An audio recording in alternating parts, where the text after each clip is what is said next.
Boa noite, queridos. Que alegria estarmos mais uma vez reunidos, mesmo que distantes fisicamente um do outro, mas unidos em amor para cultuar e glorificar o nome do nosso Deus. Eu convido os irmãos neste momento para que, se possível, abra sua Bíblia no livro de Apocalipse, no capítulo 1, versículo 8. Esse texto, ele nos traz alguns termos que são muito comuns, bem corriqueiros, a gente utiliza por várias vezes, mas não sei se o sentido desses termos são claros para todo mundo, se todo mundo consegue entender a profundidade que existe nos termos alfa e ômega, se referindo a Jesus. Alfa e ômega são letras, respectivamente, a primeira e última letra do alfabeto grego, e traz esse sentido de início e fim, no sentido de que Jesus é o princípio e o fim. Jesus tem um domínio sobre toda a história, desde o seu início, desde a sua criação. E aí, voltando lá, para lermos juntos o texto, nos diz assim, o próprio Jesus declarando: eu sou o alfa e o ômega, o princípio e o fim, diz o Senhor, o que é e que era e que há de vir, o Todo-Poderoso. E aqui no finalzinho do texto, traz aquele sentido também de que Jesus tem um domínio sobre espaço e tempo. Ele tem um domínio sobre todas as coisas. Esse livro de Apocalipse, apesar de amedrontar alguns, nós temos aprendido, principalmente com as mensagens do nosso pastor Elífio, que é um livro que trata de esperança. Então, eu convido os irmãos agora, para que possamos louvar ao nosso Deus, com os nossos corações gratos, cheios de alegria e cheios de esperança, porque sabemos a quem servimos, um Deus que tem um domínio sobre o princípio e o fim, e esse Jesus, o nosso, que nos alcançou com a sua graça, há de voltar e estaremos face a face com Ele.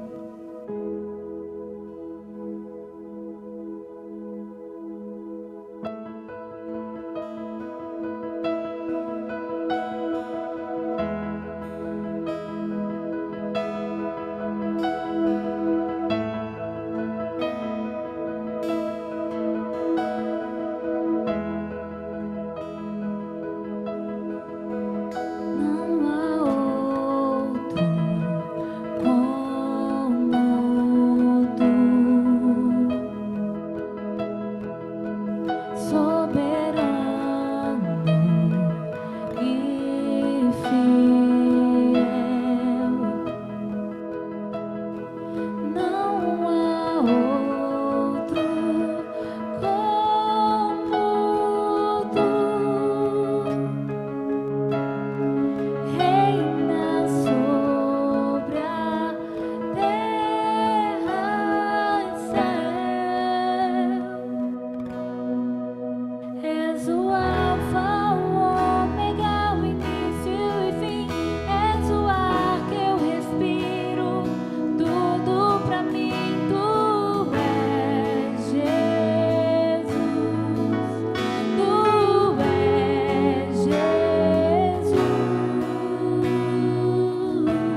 tudo pra mim, tudo pra mim.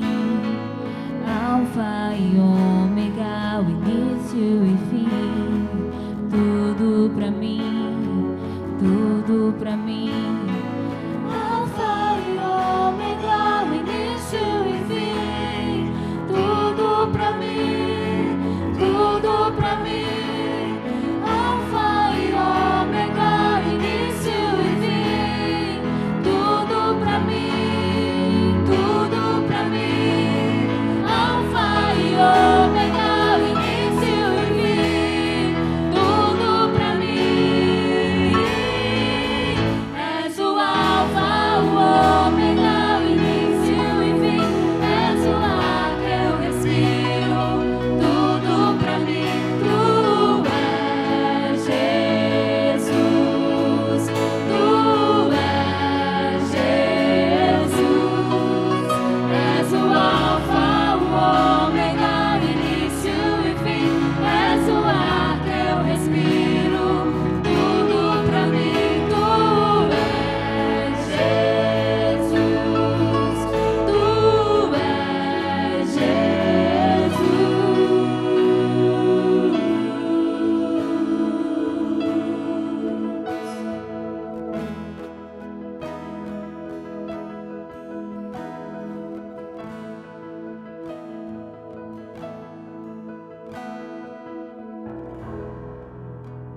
Amém. E nós continuamos adorando e glorificando o nome do nosso Deus. E hoje nós temos um motivo, mais um motivo especial de gratidão ao nosso Senhor. Hoje, no segundo domingo de junho, nós comemoramos o dia do pastor Batista. O calendário batista é comemorado sempre no segundo domingo de junho. E graças a Deus que nós podemos declarar que nós temos um pastor muito abençoado, que tem edificado nossas vidas, que tem nos inspirado, tem nos abençoado através da vida dele e da sua família também. E eu creio que os irmãos, se pudessem, cada um teria experiências tanto individuais quanto coletivas, como igreja, para contar sobre tudo que tem aprendido com a vida do pastor Elífio. E nesse momento nós vamos elevar os nossos pensamentos ao Senhor. Vou pedir à irmã Letícia para que esteja orando, agradecendo pela vida do nosso pastor. Nós gostaríamos muito de poder dar um abraço nesse momento nele, mas não estamos no tempo de abraçar. Deus sabe de todas as coisas. E eu tenho certeza que o Senhor, pastor, se sente amado por essa igreja. Então, sinta, através dessa singela homenagem que a igreja prestará ao final do culto, e que o Senhor se sinta realmente lembrado, que o Senhor se sinta amado, porque o Senhor verdadeiramente é amado por essa igreja. Que Deus continue abençoando a sua vida. Senhor Jesus, eterno Deus, Pai, estamos aqui mais uma vez em Tua presença, te agradecendo, Jesus, pelo privilégio de, como igreja, adorarmos ao Senhor, exaltarmos o Teu santo nome. Pai, te peço, Senhor, neste momento, que o Senhor possa visitar cada pessoa ali no lar. Jesus, visita essas casas, ó Pai, que o Senhor possa estar guardando, livrando, sendo, ó Pai, com nossos irmãos. Pai, de forma, Senhor, especial, queremos te agradecer pela vida do pastor Elífio. Que o Senhor possa continuar sustentando o teu servo. Que o Senhor possa continuar, ó Pai, sendo com ele, fortalecendo, ó Pai, dando sabedoria, Senhor, dando domínio sobre todas as situações, que o Senhor venha ser com ele, Deus, com a casa dele, com a família dele, guarda, Senhor, a vida do nosso pastor, e nós queremos te agradecer, ó Pai, pela vida dele, pela família dele, ó Pai, porque o Senhor tem o abençoado, o Senhor tem direcionado a vida do teu servo. Senhor, queremos te adorar neste momento. Continuaremos, ó Pai, celebrando o teu amor, celebrando a tua graça. Que o Senhor, ó Pai, nesta noite possa falar aos nossos corações. Que o Senhor, nesta noite, possa falar a cada coração, ó Pai, que escuta os louvores, ó Pai, que ouvirá a palavra. Receba, Senhor, a nossa adoração. É isso que te pedimos, Pai. Amém.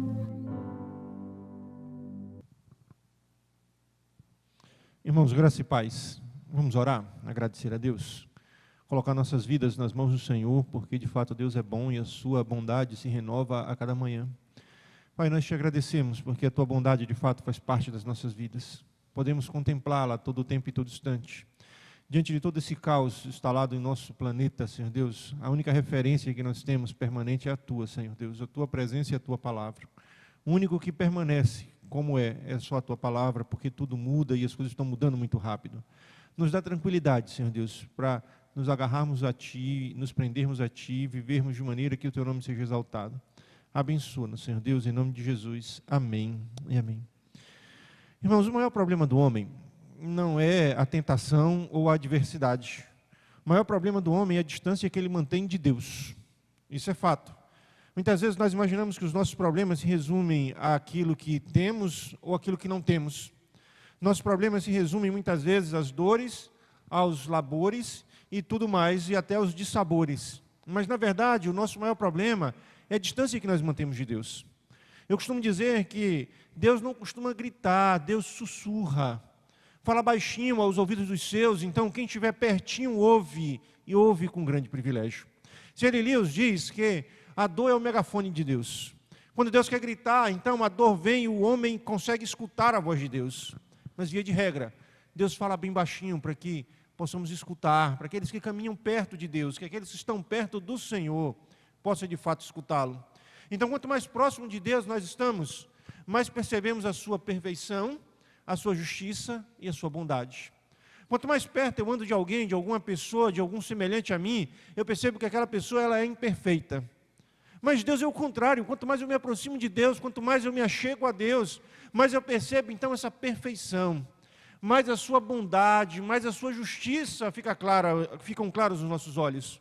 E quanto mais nos tornamos íntimos do Senhor, mais gratos, obedientes nos tornamos a Ele. No entanto, diante de diversas escolhas, muitas vezes nós escolhemos a distância de Deus. Por algum motivo, muitas vezes as nossas escolhas nos levam para um lugar mais distante de Deus. Nos levam, então, para um lugar que muitas vezes não é exatamente o lugar que Deus gostaríamos que estivesse. Não é o lugar que de fato Deus está. Nos afastamos de Deus, nos afastamos do Senhor, nos afastamos. E todas as vezes que nós nos distanciamos do Senhor, nós pagamos um preço alto. É um alto preço. É um preço que não vale a pena pagar. É um valor tão alto que não vale a pena, de fato, pagar esse valor tão alto por caminhar de forma tão distante diante de Deus. Vamos ver o que aconteceu? Lá no livro de Juízes, capítulo 6, a gente vai perceber quando o homem se distancia de Deus. Quando o povo de Deus se distancia do seu Deus. Juízes, capítulo 6, versículo 1 em diante. Vamos ler 3 versículos, mas você pode deixar sua Bíblia aberta, a gente vai caminhar dentro do texto, para que possamos então compreender melhor as consequências de quando nós nos distanciamos de Deus. Capítulo 6, versículo 1 diz: Mas os israelitas voltaram a fazer o que era mal aos olhos do Senhor, e este os entregou nas mãos dos midianitas durante 7 anos. Os midianitas eram mais fortes que Israel, e por isso os israelitas fizeram esconderijos nos montes, em alguns lugares vai dizer covas, cavaram covas nos montes, nas cavernas e nas fortalezas. Porque acontecia que, quando Israel semeava, os midianitas, os amalequitas e outros povos do leste invadiam suas plantações, acampavam na terra e destruíam as plantações até chegarem a Gaza, e não deixavam mantimento em Israel, nem ovelha, nem bois, nem jumentos. Subiam com seus rebanhos e tendas, e viam em multidão como gafanhotos. Tanto eles como os seus camelos eram inumeráveis, e entravam na terra para destruí-la. Assim, Israel se enfraqueceu muito por causa dos midianitas, por isso os israelitas clamaram ao Senhor. É uma descrição de um quadro aqui terrível. Imagine você planta e não consegue colher. Quando você está próximo a alcançar aquilo que você tanto almeja, o fruto do seu trabalho, alguém vem primeiro que você e leva. Não sei se você já passou por essa experiência de que você planta, você rega, você trata, você então faz tudo o que precisa fazer, mas na hora de colher, outro vem e colhe. Eu não sei se você já passou por essa experiência de que no momento está tudo bem, mas vem algo tão grande que muda toda a estrutura, que muda tudo. Era isso que estava acontecendo com Israel. Durante 7 anos eles plantavam e não colhiam. Durante 7 anos eles realizavam planos e não conseguiam ver esses planos cumpridos. Durante 7 anos esse povo empobreceu, esse povo passou por dores, esse povo passou por miséria, esse povo passou por lamentos. durante 7 anos. E é interessante notar que o autor do livro começa identificando logo o problema. E fizeram o que era mal aos olhos do Senhor. Nunca é uma boa opção para o seu povo fazer o que é mal aos olhos do seu Deus. Nunca é uma opção agradável desagradar a Deus. Nunca é algo bom, porque todas as vezes que nós desagradamos a Deus, nós passamos a viver debaixo da ira de Deus. Mesmo vivendo por caminhos que não são caminhos fáceis, o caminho do justo, o caminho do Senhor, sempre nos conduz a verdes pastos. Mesmo não sendo o caminho que gostaríamos, porque no meio do caminho há pedras, há espinhos, mas é o caminho que Deus então nos leva para que possamos viver ao lado dEle. Por isso, nunca é viável, nunca é de fato viável ao povo de Deus fazer o que é contrário a Deus, porque o que realmente importa em toda a vida nossa é agradar a Deus. Pedro diz isso de maneira muito interessante, mais interessante é agradar a Deus do que os homens. E é quem você tem agradado? Como tem sido a sua vida, a sua vivência nesses dias de pandemia, nesses dias de isolamento social, nesses dias de distanciamento, muitas vezes, da reunião, do culto público? E fizeram o que era mal aos olhos do Senhor. E olha a consequência. E o Senhor os entregou. Aqui não diz que foi o povo que caiu nas mãos. Aqui não diz que foi esse povo, os midianitas ou os outros povos que invadiram, que tinham poder. Simplesmente diz, e o Senhor os entregou. É como se Deus dissesse, bom, já que eles querem viver por conta própria, os deixarei viver por conta própria. Já que eles querem, então, essa autossuficiência, que tenham. A mão do Senhor pesava sobre eles. Todas as vezes que nós fazemos o que é mal diante do Senhor, a sua mão pesa sobre nós. A mesma mão que abençoa é a mão que então disciplina. A mesma mão então que cura, também quebra os ossos. Deus então usa esse povo para disciplinar o seu povo. E a Bíblia diz que dura coisa, e algumas traduções vai dizer, horrenda coisa é cair nas mãos dos Deus vivo. Dura coisa é cair nas mãos de Deus. São cicatrizes que ficam na alma. São cicatrizes que de fato estão intrínsecas em nós. E a Bíblia diz, ai é grito de dor, ai é quando alguém está passando por algum problema, e todas as vezes que nós caminhamos em caminhos diferentes daquele que o Senhor tem nos determinado, dói. Quando nós estamos distante do Deus vivo, nós não conseguimos escutar a voz de Deus. Quando nós estamos distante de Deus, quando nós estamos fazendo o que é mal, nós não conseguimos escutar a voz de Deus e as suas promessas. Aí nós agimos por conta própria, por nossa conta e risco. Já viu alguém? Ele chega e diz, olha, eu vou fazer isso. Normalmente nossos filhos, um amigo querido, e você diz, olha, eu não faria, mas se você quer fazer, faça por conta própria. Faça por sua conta e risco. Faça por você mesmo. Faça tudo isso. Então, quando nós agimos por nossa conta e risco, literalmente, todo risco é por nossa conta. Então, Deus nos entrega, muitas vezes, como diz Paulo, aos nossos desejos infames, às nossas paixões infames, aos nossos piores inimigos. E veja a consequência agora no versículo 2. E cavaram covas. E os midianitas eram mais fortes do que Israel, por isso os israelitas fizeram covas nos montes, nas cavernas, e fizeram fortalezas. Cova é lugar de morte, é lugar de morte, é lugar de trevas, é lugar, então, daqueles que já não têm mais esperança, que precisam se esconder de si e do outro. Quantas vezes as nossas próprias consequências nos levam às covas existenciais? Vivo, ainda tem uma existência, mas essa existência não vale a pena, dói demais. Quando nós vivemos e quando nós fazemos o que é contrário à vontade de Deus, o caminho é o caminho de morte. Não é um caminho saudável, não é um caminho salutar, não é um caminho de fato que nos dê prazer. Nos distancia de Deus, nos distancia de quem somos. São as covas existenciais, morais, o homem sem Deus está cada vez pior.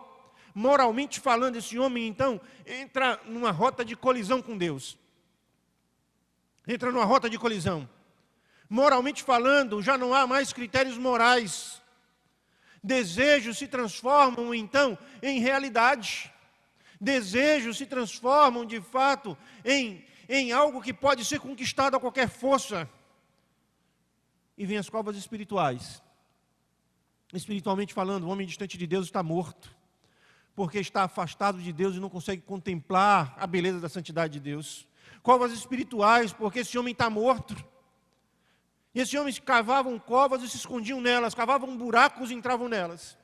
Usavam umas cavernas, cavernas é lugar escuro, de pouca ventilação, sem luz, distante da luz, que Jesus vai descendo cada vez mais profundo. Todas as vezes que nós nos afastamos de Deus, nós descemos. Lembram de Jonas? Ele desce até o porto, ele desce até o navio, ele desce até o porão e ele desce até Tarsis. O homem sem Deus vai descendo, vai se afundando cada vez mais, se distanciando cada vez mais. E aí vem a caverna da ignorância, do retrocesso. E muita gente está cada vez mais se afundando nos seus próprios pecados e delitos, morrendo afogado nas suas próprias consequências. E esse mesmo homem, então, constrói fortificações para si. Mas eu quero dizer para você algo muito interessante. Nenhuma fortificação sem o Senhor, de fato, é uma fortificação. Nenhuma fortificação, quando nós estamos distante de Deus, pode garantir a nossa estabilidade emocional, pode garantir a nossa estabilidade espiritual, pode garantir a nossa estabilidade, de fato, não pode acontecer isso. E fortificação é o lugar de isolamento físico, emocional e muitas vezes espiritual. A gente tem visto isso. Estava comentando com o irmão como eu tenho sentido falta desse ajuntamento, dessa comunhão, de tomar uma Coca-Cola, de comer uma farofa com carne, de jogar a conversa fora, de estar junto ali sem se preocupar com o tempo, sorrindo. Muitas vezes nós estamos dentro da nossa fortaleza com medo então de algo, nos fechamos, porque fortaleza não é lugar de comunhão, mas somente de proteção. E somente em Deus nós temos comunhão e proteção. Você escolhe o que você quer. Você quer construir então uma fortaleza ou quer que o Senhor te proteja? Porque quando nós fazemos o que é mal, nós então buscamos nos fortificar, buscamos nos proteger e nos esquecemos de buscar a Deus. Mas a pergunta é, qual a solução para esse problema? Qual a solução então para esse problema de fato? Qual a solução para o nosso problema quando nós fazemos o que é mal diante do Senhor? Porque quando nós fazemos o que é mal diante do Senhor, a mão do Senhor pesa sobre nós, o nosso humor então se transforma, a nossa vida se transforma em algo diferente daquilo que Deus gostaria que fosse. Cavamos covas, entramos em cavernas, semeamos e não colhemos. Qual de fato é a solução para os nossos problemas? Versículo 6. Assim Israel se enfraqueceu muito por causa dos midianitas. Por isso os israelitas clamaram ao Senhor. É clamar a Deus. A solução para os nossos problemas estão, de fato, no clamor ao Senhor. A solução de fato está no clamor ao Senhor. A solução de fato está quando nós conseguimos nos relacionar com Deus. Vamos deixar a palavra clamor de lado e vamos colocar aqui a palavra, a solução dos meus problemas está no relacionamento agradável que eu tenho com meu Deus. Aquele povo então entendeu que precisava se curvar diante de Deus para não se curvar diante dos problemas da vida. Aquele povo então compreendeu que precisava clamar a Deus para não precisar clamar pela misericórdia de um povo. E você a quem tem clamado? O fracasso foi fundamental na vida dos israelitas para que eles pudessem então entender que estavam distante de Deus. O fracasso, então, opera como algo pedagógico na vida daquele povo para que eles pudessem restabelecer o relacionamento com Deus. E clamaram a Deus, buscaram a Deus. Precisam, de fato, ser tocados pela dor, tirar aquilo que eles imaginavam ser deles, para que eles pudessem, então, entender que precisam de Deus. Deus, como eu disse no início, costuma falar de maneira bem baixinha, sussurrando aos nossos ouvidos. Mas quando nós não ouvimos, como disse C.S. Lewis, ele usa o megafone da dor para nos trair, para nos trazer de volta, para nos atrair, para fazer com que possamos caminhar ao lado dele. Por que é necessário que venha a dor para que voltemos para Deus? Tem um adágio popular, não é bíblico, as pessoas confundem muito. Alguns dizem que quem não vier pelo amor, vem pela dor. Eu posso perceber muita gente que precisou passar pelo vale da sombra da morte, que precisou passar, então, por todo um processo de dor, de angústia, para que pudesse reconhecer os seus pecados, para que pudesse ser quebrantado por Deus. E você, o que tem feito? Esse povo, eu só quero lembrar para você que esse povo já tinha passado por inúmeras experiências com Deus. Esse povo conhecia Deus, esse povo sabia do poder de Deus, conhecia a misericórdia e a graça de Deus. Mas ainda assim, esse mesmo povo se distanciou de Deus. Precisou vir então os midianitas para que esse povo pudesse ficar de joelhos diante de Deus. E eu acho interessante que no versículo 6 o autor faz questão de dizer: e assim se enfraqueceu muito por causa dos midianitas. Por isso, pelo fato de estarem fracos, pelo fato de não mais conseguirem se defender, pelo fato de já não terem mais o que comer, esse povo resolve então clamar ao Senhor. A oração não é a sua última opção, mas é a primeira e muitas vezes a única opção que você tem. Clamar ao Senhor não pode ser a nossa última opção, ela tem que ser sempre a primeira opção. Clamar ao Senhor não quando tudo nos vai, quando tudo nos é tirado, quando não temos mais força. Clamar ao Senhor deve ser a nossa primeira e única opção em todas as circunstâncias.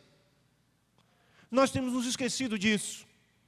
O relacionamento com Deus, o caminhar com Deus, o falar com Deus, o tornar de fato Deus a nossa referência única. E nem sempre nós conseguimos fazer isso, porque muitas vezes as nossas escolhas nos levam a caminhos distantes do Senhor, distantes. Aí eu vejo a bondade de Deus, a graça e a bondade de Deus. Olha o versículo 7, o que diz? Quando os israelitas clamaram ao Senhor por causa dos midianitas, o Senhor lhes enviou um profeta que lhes disse: assim diz o Senhor, Deus de Israel, eu vos fiz subir do Egito e vos tirei da casa de escravidão. Eu vos livrarei da mão dos egípcios, eu os livrei das mãos dos egípcios e das mãos de todos que vos oprimia, e os expulsei da vossa presença e vos dei a terra dele. E também vos disse: eu sou o Senhor, vosso Deus, não temais os deuses dos amorreus, em cuja terra habitais, mas não obedeceis a minha voz. Acho interessante aqui, quando o povo clama, Deus responde. Deus é misericordioso. A misericórdia do Senhor não tem fim. Então, quando o povo de Deus clama ao Senhor, Deus responde. Deus fala. Deus responde e dá ideia, o autor diz que a resposta é imediata. Quando os israelitas clamaram ao Senhor por causa dos midianitas, o Senhor enviou um profeta. O Senhor fala. O Senhor Deus, então, tem prazer em nos abençoar. O Senhor Deus tem prazer em nos abraçar, de nos limpar, de nos tornarmos de fato aptos para o seu serviço, para a sua adoração, aptos para tudo isso. A palavra do Senhor vem primeiro em forma de encorajamento. Ele não usa, talvez alguém da elite, ele usa um profeta sem nome. E muitas vezes nós queremos que alguém da elite venha e fale. Muitas vezes nós costumamos denominar que existem pessoas que têm um relacionamento melhor com Deus simplesmente porque está em evidência. A Bíblia diz que Deus usa um profeta sem nome, não diz nem quem é esse, e o Senhor lhes enviou um profeta que lhes disse. A palavra do Senhor vem através de um profeta sem nome. Deus usa gente humilde como você e eu. Deus usa gente humilde, gente simples como nós. Pessoas que não têm o seu nome nas grandes revistas, não têm, grandes expectativas diante do mundo. Mas Deus usa os que não são para confundir os que são. Deus usa gente simples, de fato. Deus usa pessoas que muitas vezes não se sabe nem o nome, que daqui a 100 anos ninguém vai se lembrar de quem era ele. Deus usa gente assim, porque a honra e a glória é dele. Imaginem se o povo de Israel estivesse esperando, então, um grande profeta com um grande nome, alguém. Deus usa um povo simples, pega um homem simples e leva até aquele povo para dar uma mensagem de encorajamento. Encorajamento. Através de palavras para que o povo se aproximasse da sua fé, para que o povo lembrasse da sua fé. Veja que ele começa dizendo: eu tirei vocês do Egito, da casa de servidão, eu expulsei de diante de vós esses povos que aí estão. Veja o que Deus está dizendo. Deus está dizendo: lembre de tudo aquilo que eu já fiz, lembre de todo o processo que foi feito, estruturado, para que você estivesse aqui hoje. E eu vejo muita gente hoje com medo dessa situação, e realmente é uma situação difícil, mas olha para trás, olha o tanto que Deus, o quanto Deus já fez por você, veja quanto Deus já fez por você e por sua família, veja como Deus guiou a tua história até aqui.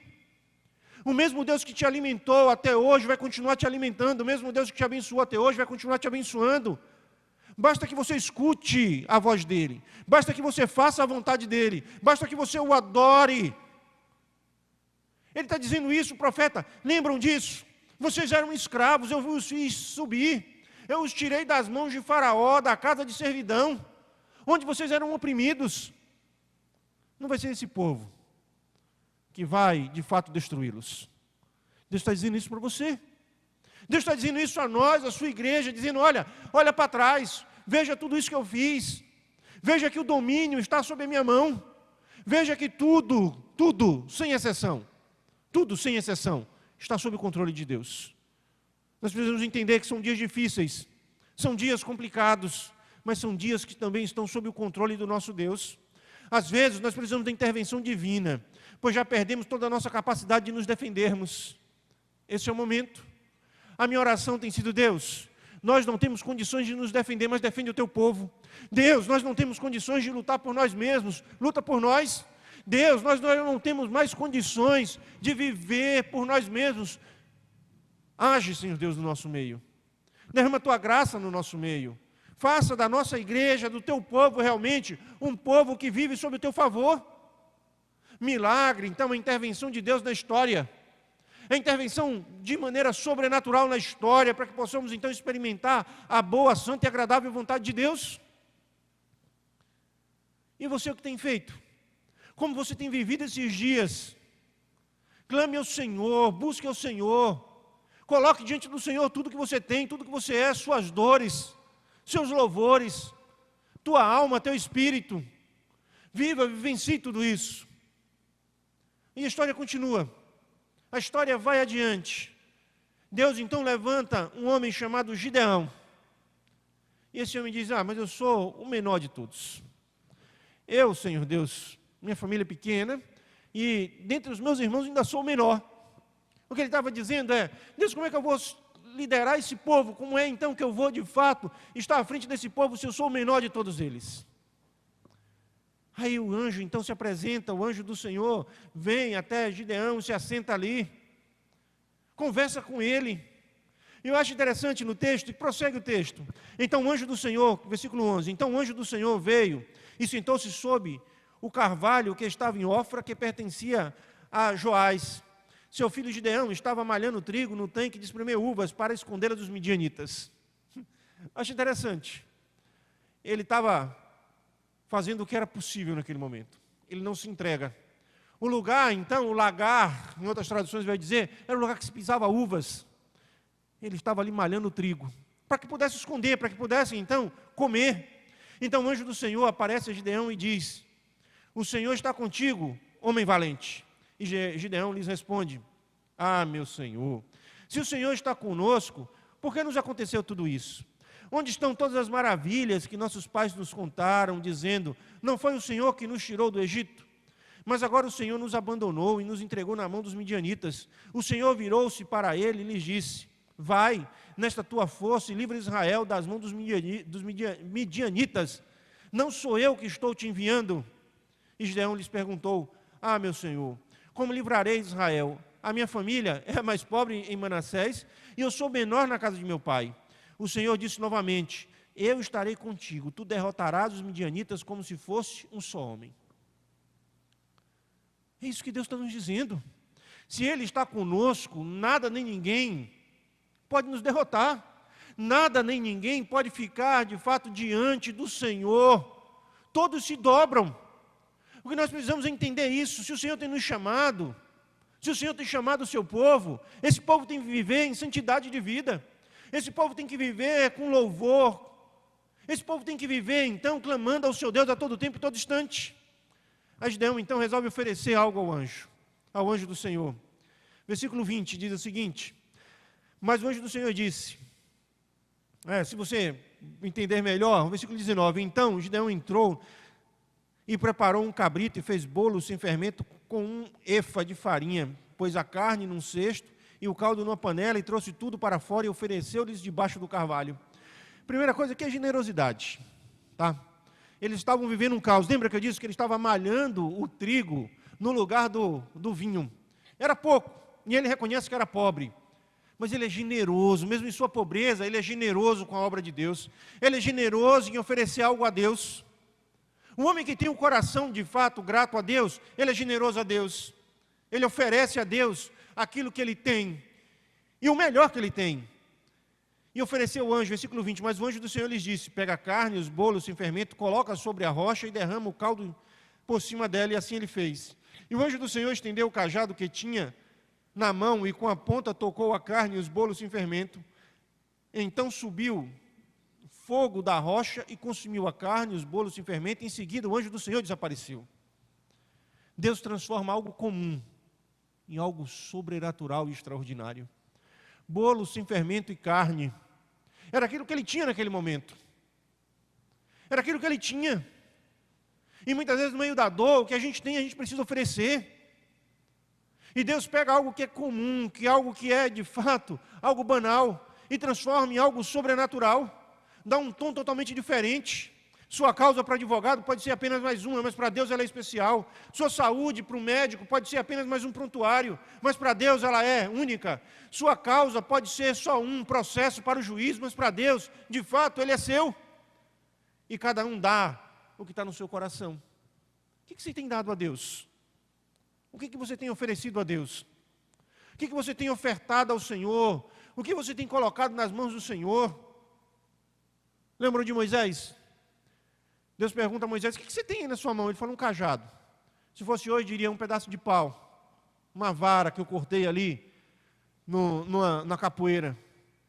O cajado de Moisés. Deus usa aquele cajado. Está lá no livro do Êxodo. Um pedaço de madeira, sem valor, comum e corriqueiro, mas quando é colocado nas mãos de Deus, tem um efeito sobrenatural. Então, quando você conseguir entregar tudo a Deus, vai haver paz na sua vida. Quando você conseguir entregar tudo o que você tem ao Senhor, haverá paz, haverá paz. Quando você conseguir, versículo 22, quando Gideão viu que era o anjo do Senhor, disse, ai de mim, Senhor meu Deus, eu vi o anjo do Senhor face a face, porém o Senhor lhes disse, paz seja contigo, não tenha medo, não morrerás. Quando você entrega o que você tem nas mãos do Senhor, a paz. Então Gideão edificou ali um altar ao Senhor e chamou o altar, o lugar, né? O Senhor é paz. E até hoje o altar está em Ofra. Até hoje. Quando você consegue entregar quem você é nas mãos do Senhor, você vai ter paz. Paz não no sentido de ausência de problemas. Paz não no sentido que todos os seus problemas irão diminuir ou sumir. Mas paz no sentido de equilíbrio e de certeza que você vai vencer tudo isso. Aí eu pergunto para você, onde está a tua paz? Onde? Onde está a tua paz? Onde está a tua paz? Se a tua paz depende, então, de um estado guiando tudo, de um mundo sem problemas, sem dores, sem angústias, você ainda não conhece Deus. A minha paz vos dou, não vos la dou como o mundo a dá, foi o que Jesus Cristo disse. Mesmo diante do caos, a paz. Onde o Senhor está, a paz. Gideão não olhava as circunstâncias, ele malhava, então, o trigo no lagar. Muitas vezes nós estamos presos a circunstâncias, presos a situações difíceis, e nos esquecemos de olhar para Deus, nos esquecemos de oferecer, de fato, adoração ao Senhor, de oferecer o que temos, o que somos ao Senhor. Por isso que muitas vezes a nossa paz se vai, se esvai, porque a gente não consegue entender que a nossa paz está no Senhor. E até o dia de hoje, aquele lugar se chama o Senhor é paz. Jesus Cristo vem para que você tenha paz. Paulo diz que a paz que excede todo entendimento é a paz que você tanto procura e tanto almeja. Essa paz que vai expulsar o medo que está tomando conta do teu coração. É essa paz que vai tranquilizar a tua mente diante das circunstâncias estáveis que a gente está vivendo. É essa paz que muitas vezes não pode ser percebida pelo outro, mas que nós precisamos, nós sentimos. Diante de nossas vidas, nós precisamos de uma postura, não de aceitação da situação imposta pelo opressor. Não, nós não precisamos aceitar essa situação. Nós precisamos clamar a Deus, clamar ao Senhor, buscar o Senhor, nos colocar nas mãos do Senhor, viver e vivenciar todos os dias e todo o tempo e todo instante a palavra de Deus em nossas vidas. Lembra quando Paulo diz, posso todas as coisas naquele que me fortalece? Podemos passar por todo esse caos, porque Deus nos fortalece. Podemos ser de fato chocados, ou estarmos chocados com todas as dores, mas Deus tem nos fortalecido. Nós precisamos clamar ao Senhor. Nesse momento eu convido você, aí na sua casa mesmo, a se colocar de joelhos e clamar a Deus por você. Clamar a Deus por sua família, clamar a Deus pelo seu esposo, por sua esposa, pelos seus filhos, pelos seus netos, clamar a Deus pela nossa cidade, pelo nosso estado, pelo nosso país. Clame ao Senhor, mas também ofereça ao Senhor adoração. Não se conforme com a situação, não, de maneira nenhuma, mas clame ao Senhor, porque o Senhor é bom e a tua bondade se renova a cada manhã. Todo problema começou quando se afastaram de Deus. Todo problema começa quando o homem faz o que é mal aos olhos do Senhor, porque o Senhor os entrega às suas próprias paixões infames. Todos os problemas nossos se resumem à distância que eu tenho mantido de Deus e da sua palavra.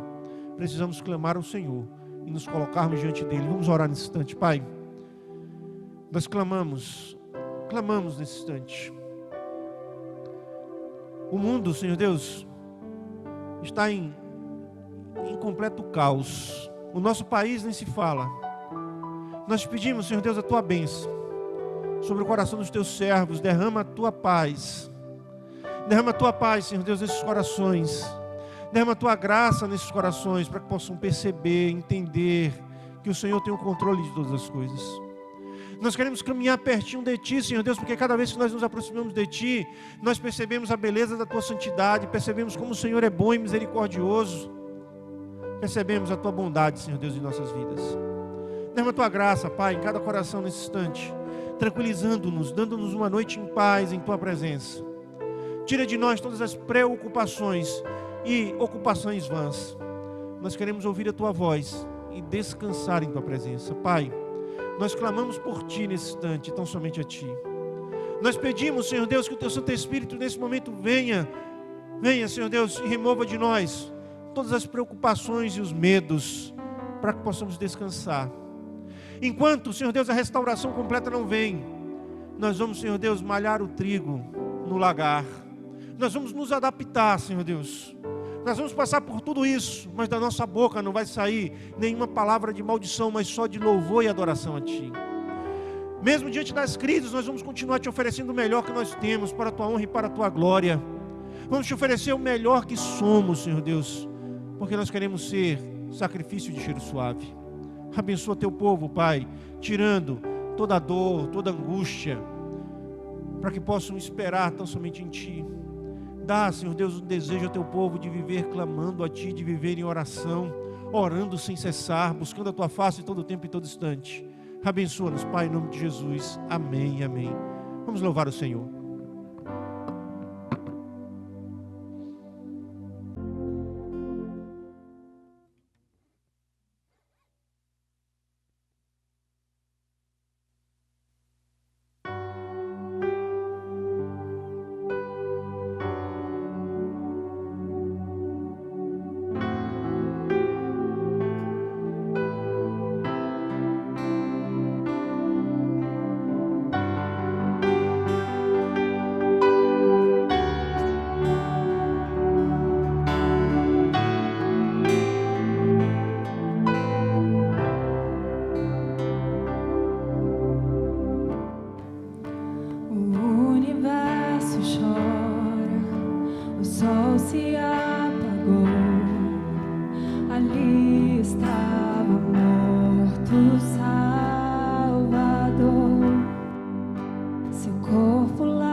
Vamos orar, agradecer a Deus.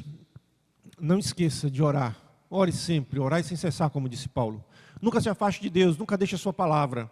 Você é servo de Deus, por isso, faça a vontade do seu Deus. Pai, nós pedimos a Tua graça sobre nós, os Teus filhos e filhas. Derrama a Tua graça sobre nós, Teus servos, para que possamos viver em conformidade com a Tua palavra. Abençoa-nos, Senhor Deus. Abençoa-nos com a Tua presença. Nós queremos ficar sempre e eternamente em Tua presença. Derrama a Tua graça, nos livrando de todos os males. Nos dá uma semana em paz, para a Tua honra e para a Tua glória, em nome de Jesus. Amém, amém. Que o amor de Deus Pai, a graça salvadora do nosso Senhor Jesus Cristo, as comunhões e as consolações do Teu Santo Espírito esteja com todo o povo de Deus em toda a face da terra. Amém, amém. Que Deus te abençoe, meu irmão.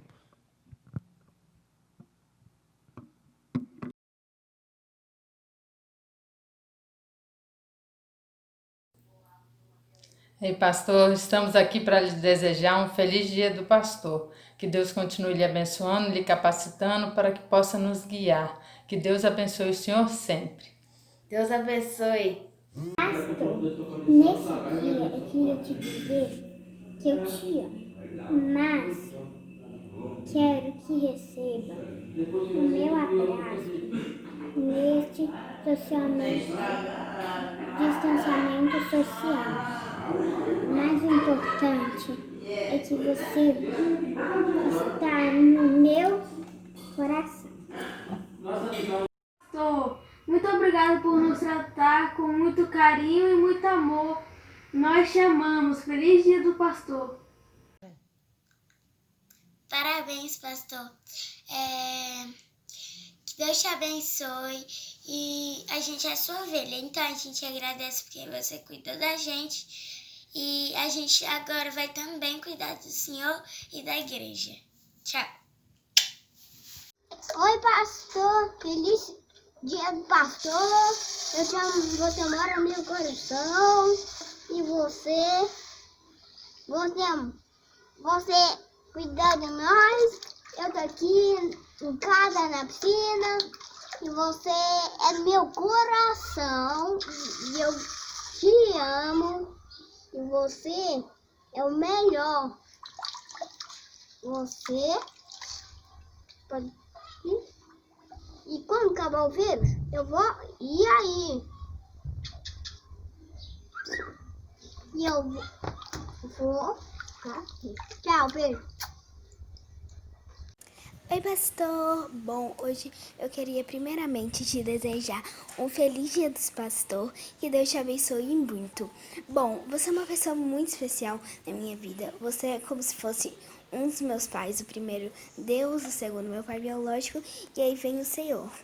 Bom, você é um pastor que sempre está ali, cuidando de suas ovelhas, sempre com elas no que for possível, ajudando elas. Você é uma pessoa muito especial e eu preparei um versículo para falar para o Senhor. Bom, e ele dignou alguns para apóstolos, outros para profetas, outros para evangelistas e outros para pastores e mestres, com o fim de preparar os santos para a obra do ministério, para que o corpo de Cristo seja edificado.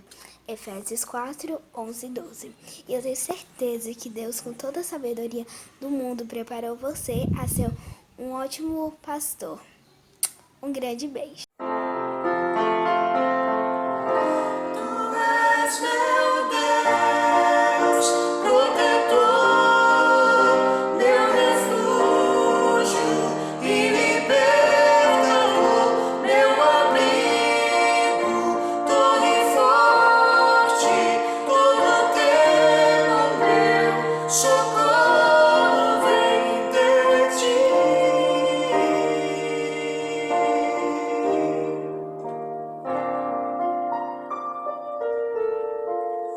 Hoje é comemorado o Dia do Pastor Batista e nós somos muito agraciados por ter a presença e a instrumentalidade do pastor Elífio.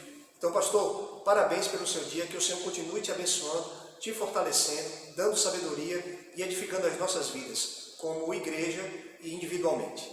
Amém. Essa música ela não foi escolhida por acaso. Nós sabemos que o pastor gosta muito dessa canção. Toda vez que nós cantamos aqui na igreja, o pastor sempre comenta ao final: eu não sei os irmãos, mas quando eu ouço essa música eu sinto uma paz e ela traz paz realmente aos nossos corações, e nós somos muito gratos a Deus, pastor, como o Cláudio já falou, por sua vida, pela maneira como o Senhor tem usado a sua vida. Nós temos aprendido muito sobre misericórdia, sobre compaixão e tantas outras coisas que o Senhor tem nos ensinado.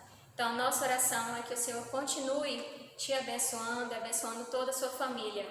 Feliz Dia do Pastor. Deus abençoe, pastor.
Não